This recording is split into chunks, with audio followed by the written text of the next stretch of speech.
Bantu saya. Saya ingin menegakkan kebenaran. Kenapa yang dibahas? Saya yang bermasalah. Bahas saja kenapa video itu bisa ada. Handphone bisa ada, sabu bisa ada. Saya semua milik punya.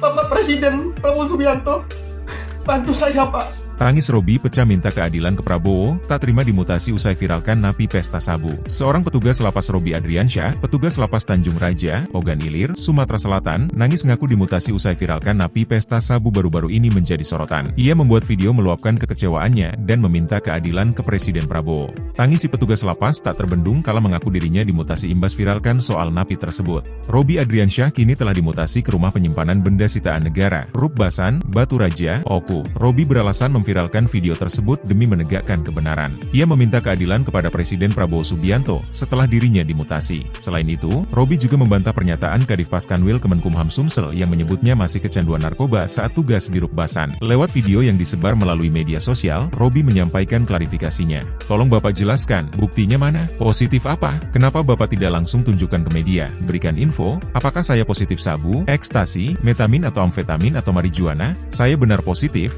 tapi positif benzo. Itu tuh Robby. Benzo adalah obat penenang yang biasanya digunakan dalam pengobatan gangguan kecemasan atau serangan panik. Tolonglah bicara kebenaran. Dan juga ingat, saya memviralkan video warga binaan berpesta, itu bertujuan yang saya bilang tadi, demi kebaikan lembaga pemasyarakatan. Seharusnya, yang dibahas di video itu, apa adanya. Jangan bahas tentang biografi saya. Saya akui pernah direhabilitasi 2 kali, tapi itu masa lalu saya. Itu tuh Robby menyesalkan tuduhan yang dialamatkan padanya. Saya pernah di Ernaldi Bahar, berobat, untuk penyembuhan psikis saya. Tapi itu masa lalu. Sekarang saya sudah berubah dan ingin memberikan sumbangsih pada negara. Itu tutupnya.